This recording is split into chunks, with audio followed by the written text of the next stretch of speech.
Money and creation, building wealth is a much bigger animal, a much bigger strategy. Legacy isn't created by owning more doors, because we're going to talk about real estate today. It's built through the decisions, systems, and relationships that keep wealth growing long after, quote unquote, the deal is closed.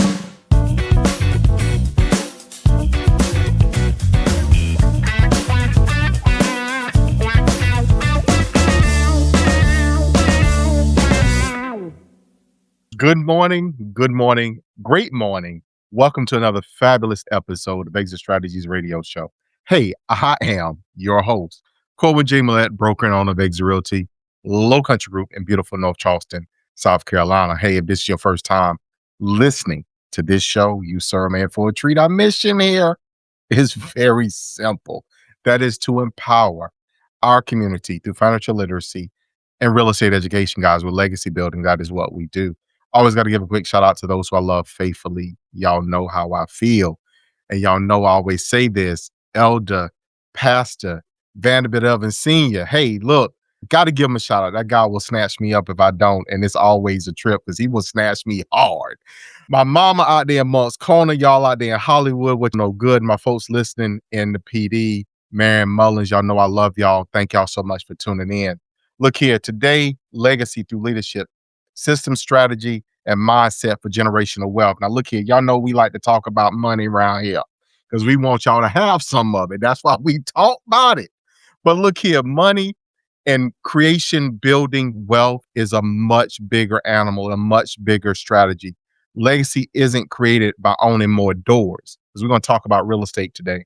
It's built through the decisions, systems, and relationships that keep wealth growing long after, quote unquote, the deal is closed. With nearly 20 years of experience, our guest today, has facilitated over 100 million.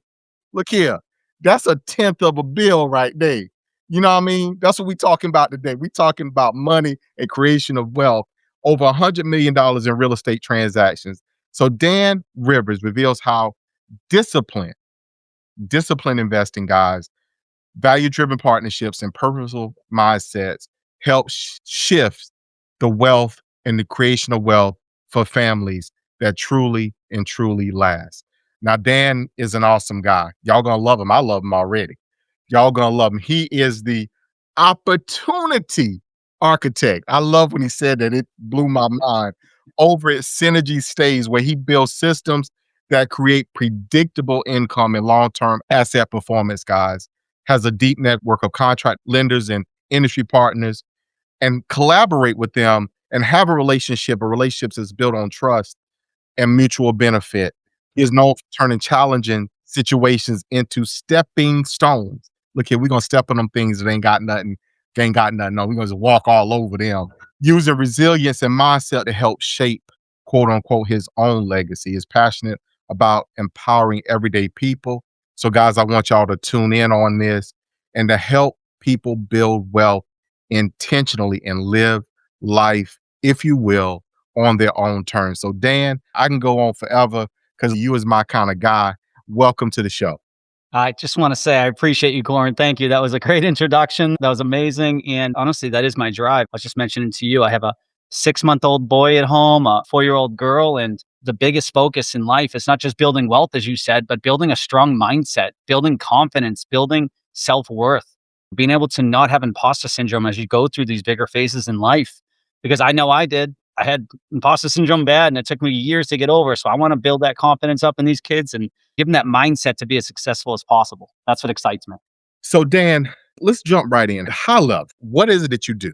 I gave you an introduction. So tell the folks what it is you do. All right. I'll give the quick version of this. But as you said, I've been over 20 years in the business. Started off managing high-rise condominiums down in Tampa, HOAs. I did that up in Boston until about 2017. So my real estate knowledge and backing came from managing very valuable assets, started before 2008. So I was managing these big assets during that crash and then right through it until 2017. I'm understanding how to do financial statements and budgets and variance reports and contracts and working with vendors and just all things real estate. In 2018, my beautiful now wife was my girlfriend at the time. She said, I need to move out of Boston. I'm done with this cold weather. when we moved on down to Charleston, South Carolina. Absolutely love living here. And she gave me the opportunity to I said, I want to sell real estate now. I managed it long enough. I'm ready to sell it. So I got my license in 2018, started going to coffee shops, met with a lot of investors, became an investor in late 2018 and built up a portfolio now that I have. I've invested in syndications. And quite honestly, I did a lot of things. I had a roofing company, a little bit of coaching. I did real estate sales. I flip, I wholesale. I did like everything. And then I realized quickly, I do a lot of things okay or good, and I don't do enough things great. So that's the first learning lesson I had is focus on 1 to 2 things that you could be absolutely great on. And that's what I do now. I have a real estate sales team. We're about to do 45 deals this year. And Synergy Stays is my other avenue where I'm the opportunity architect. Business development's boring. And we help drive revenue for short term rentals in short. So that's what I focus on now, those 2 lanes. So, short term rentals, a lot of people explore this particular genre, if you will, as far as building a portfolio or otherwise. So, why STR? Let's start with that. A simple question, but in your mind, why STR? Let's take a short break. You found the perfect property. You got the vision. Now you need the capital. At Melafund Capital, we specialize in funding real estate deals for investors who want to build, blip, or hold and don't have the time to chase after banks. Whether it's new construction, a fix and flip, or long-term rental, we offer simple terms, fast approvals, and access to private capital. We even work with manufactured housing projects because we know what it takes to build value from the ground up. Simple. You bring the deal, we bring the money. Visit melafundcapital.com or call 843-619-7038 to get pre-qualified today. Melafund Capital, we fund what you build. I think almost any investment avenue you want to go in, you could be successful in. My opinion, you just have to go all in on that. It's too easy to have the squirrel syndrome, like squirrel. You're always trying to do something else as an entrepreneur, investor, whatever you want to call it, and just focusing on one area. And why short-term rentals for me? I mean, I do own long-term rentals and short-term rentals and a few other avenues, but the reason why I focus in that when it comes to revenue management is because I have a partner that I work with. His name's Mike, who's been in short-term rentals since 2015. And he is, if not the best, one of the top people when it comes to driving revenue. He understands the ins and outs of short-term rentals.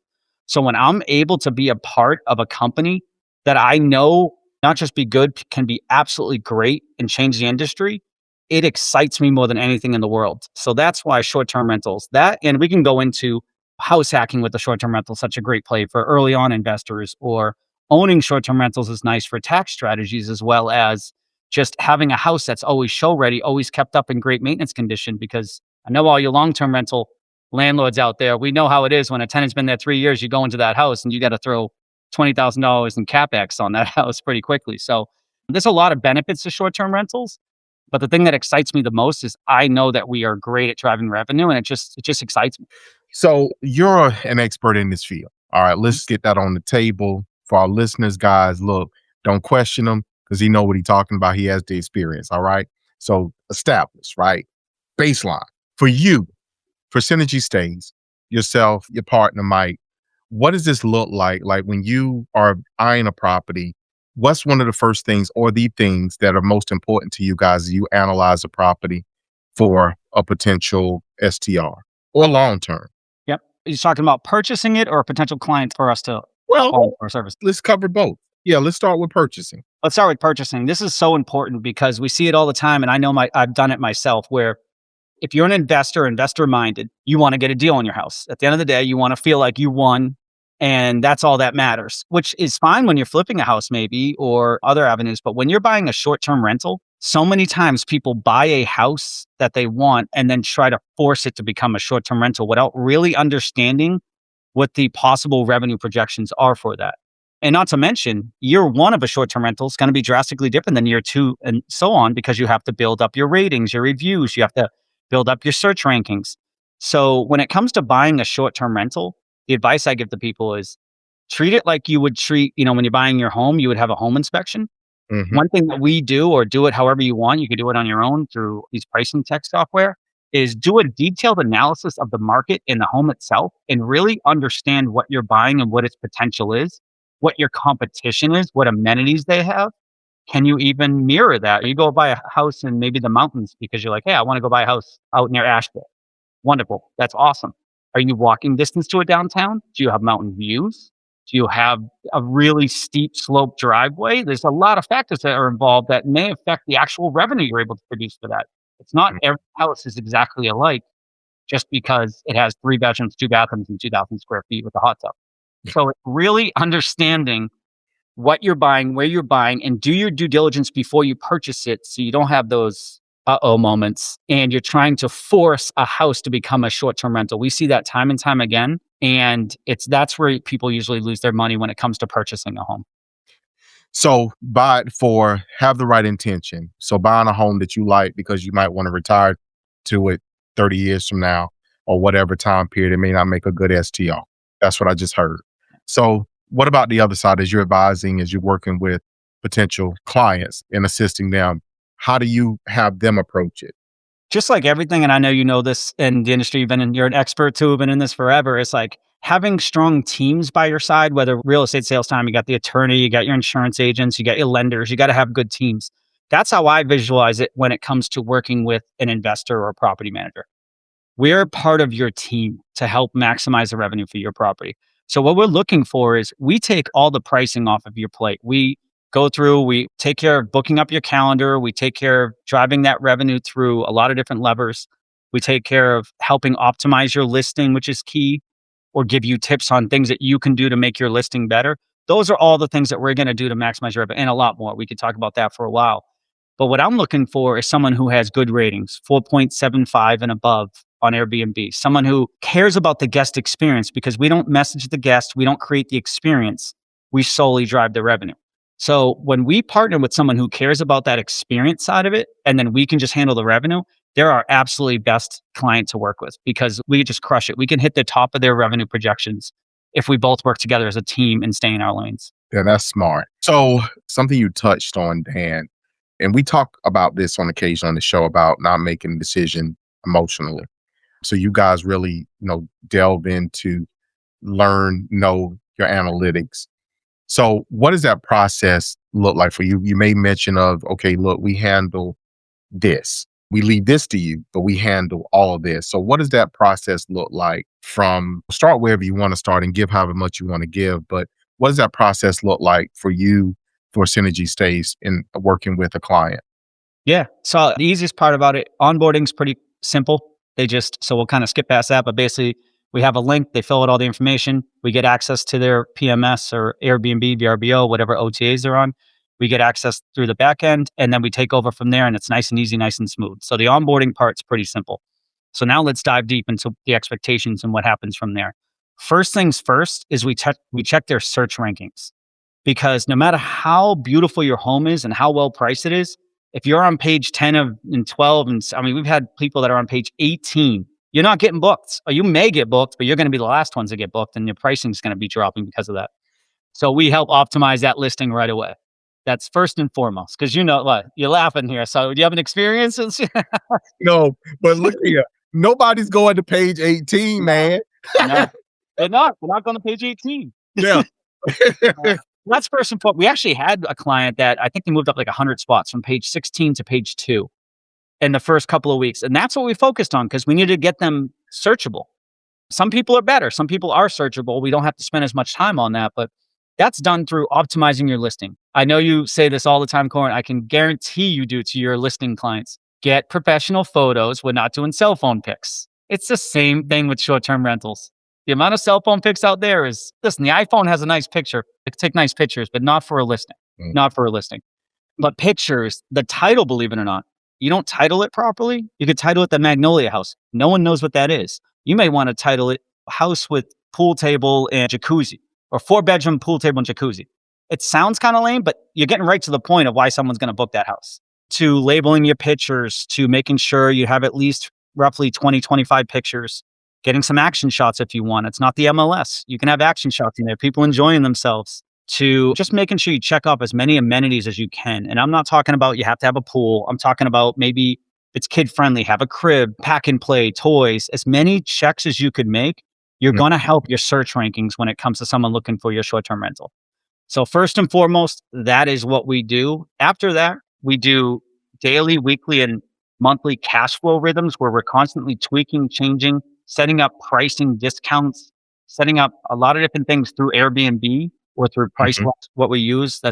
And we utilize a lot of A B testing to figure out what's working for your property, what's not, to drive as much occupancy first and then ultimately lift your revenue. So, in short, not to go too deep into it, that's what we do to get it going. Yeah. So, Dan, look, you've done this. You probably seen some stuff, man, that when you think back on it, probably makes you just bust out and laugh. Like, you got to be kidding me. Is Ashton around here trying to prank me or something, right? So, if you can share, give us an example of kind of when it went wrong. I'm gonna have you go on the other side. You did give us quote unquote a win in getting a client up in their ranking and their searchability. But give me one where it just went wrong. Like you saw somebody either for you or you saw somebody, whatever they did just went wrong. And obviously that would have been before they called you. You know what I'm saying? So give us something because people really should be engaging with you guys and getting assistance to help get a return on their investments. That's a good question. I'll give you kind of a general one because you had mentioned this earlier, and I think it's important. It happens all the time in short term rentals is the emotional connection. And then probably one of the biggest hurdles we've had, either with the client that we took on or someone that we're in the middle of taking on that we have to educate, is when they come to us and they say, my house is worth no less than $150 a night. Okay. And I want to say to them, your house is worth what your market's telling your house is worth. Okay. You don't get to tell me what your house is worth. You can, but then when you don't go booked, you can't come back and blame us if you're telling me we're not going below this when I can give you statistical data on how your competitors are pricing in order to make sure that you maximize that revenue. Because people don't always think about it that every night that goes unbooked, you're actually getting zero for that. So I know you want 150 a night for your house, but you're really getting zero a night for all those homes unbooked. So if I can get you 5 days at 125, it doesn't hit your 150 threshold, but I just got you a 5 day booking that you wouldn't hit if you had your number too high, your nightly rate too high. Would you take that? I would take it all day long. I want to get that revenue, especially during the slower seasons. Obviously, the busier seasons, we can push that daily rate, but during Mm. the slower seasons, you can't as much. So one of the biggest things we see constantly is people get emotionally attached. They feel instead of looking at data, and that's how they make decisions. And we have to really inform them and show them the data that says, your house is beautiful. Absolutely love it. It's gorgeous. I agree with you. It's still not worth that right now because here's what your market's telling you. So do you want to go unbooked or would you like some bookings and get your house booked? That's probably the number one thing I see on a consistent basis, especially for someone who buys a second home as a short term rental or maybe has one or two. They designed it themselves. They take a lot of pride in it, which I absolutely love. But you just got to know when to step away. Is it about the numbers or it is about the emotional connection? Because if you can separate that, you're going to be a lot more successful in your investment. Okay. Give us your victory lap. Like whenever this went down, you was like, oh, we got this right here. So give us your victory, victory lap.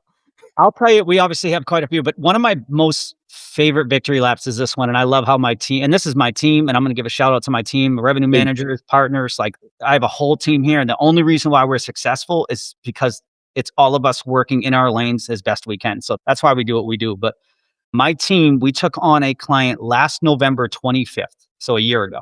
Okay. And this is a mountain house, beautiful mountain house. And it had zero bookings in December and January. Within 5 days, we had all of December booked. We had a 50-day booking. So all of December and 20 days in January. December is supposed to be their eighth busy. I say so like it's little middle of the pack, little less than middle of the pack for revenue.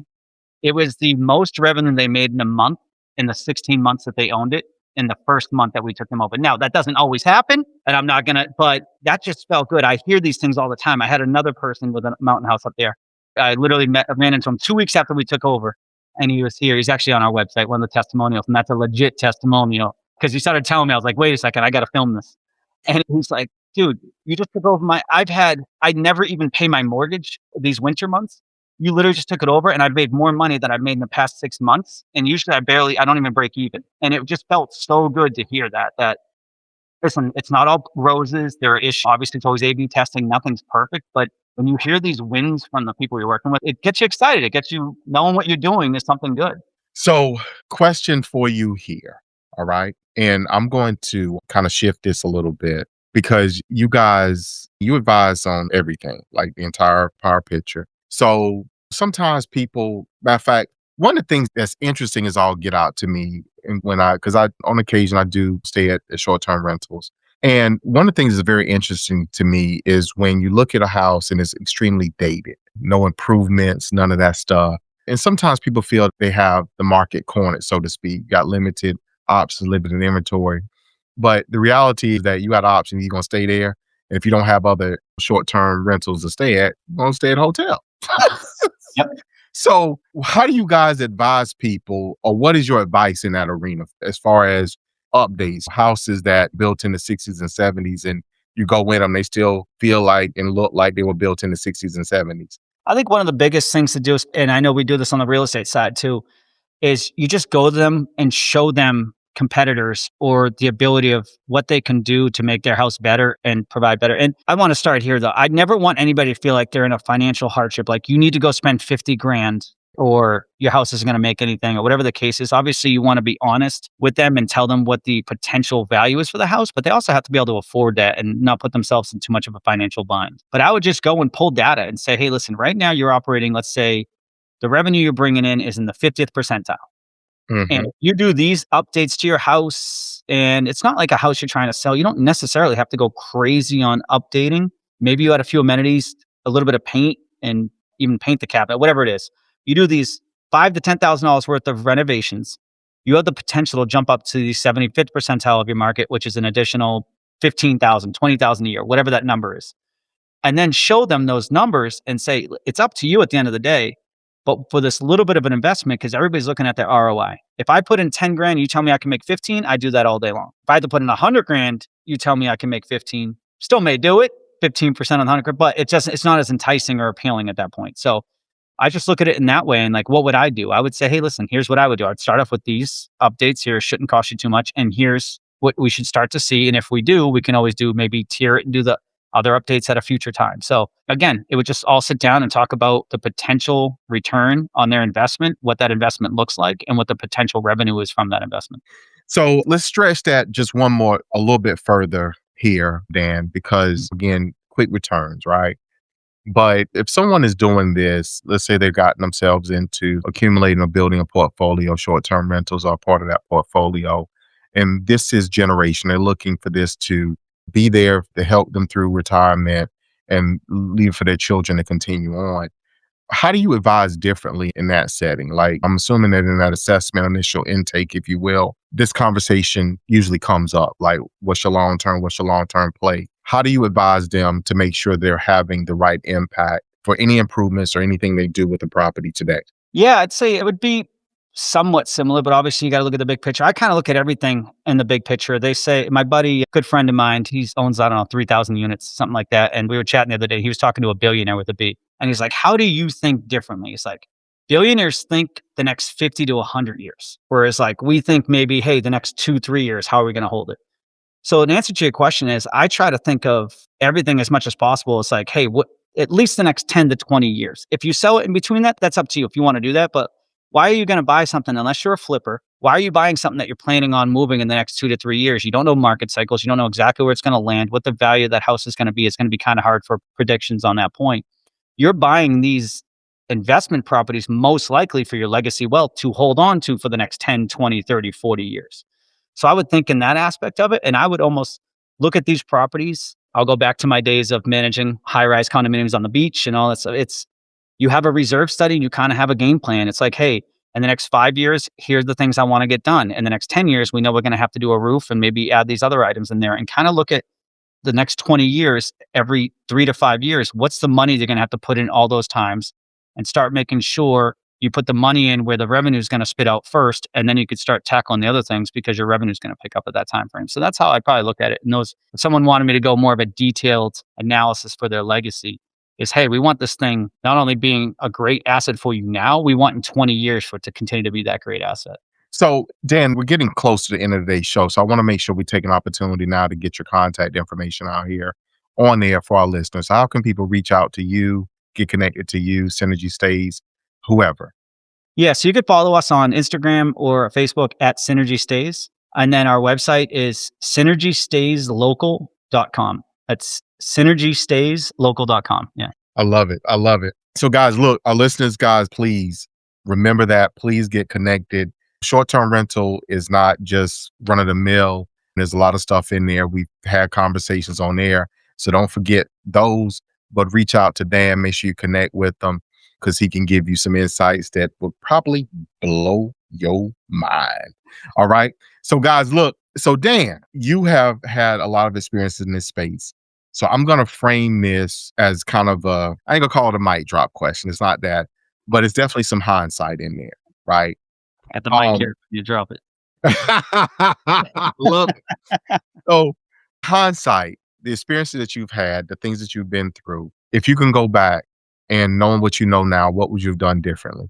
What would you have done sooner? Maybe, whatever. Yeah, I love this question. And obviously I can go into it about 1,000 different ways, but I think one of the biggest things and we're going to go outside of Synergy Stage, just investing in general and being a real estate investor in this industry, is hyper focusing on one thing, which I did for a while, the sales. But then I started getting that shiny object syndrome, like I said, and I was just trying to do everything. Hyper focus on one thing, get great at it, build a team in the real estate sales, build a team, and now it's off. And now I'm going to hyper focus on Synergy Stays, build this up, build an amazing team, and build an amazing service instead of trying to do 15 different things, be an expert in 15 different areas. Because quite frankly, it sounds a little bit crazy, but my headspace is so important to me these days. Not only is my time my most valuable asset, because that's the whole reason why we do this is to buy more time, I'm hoping.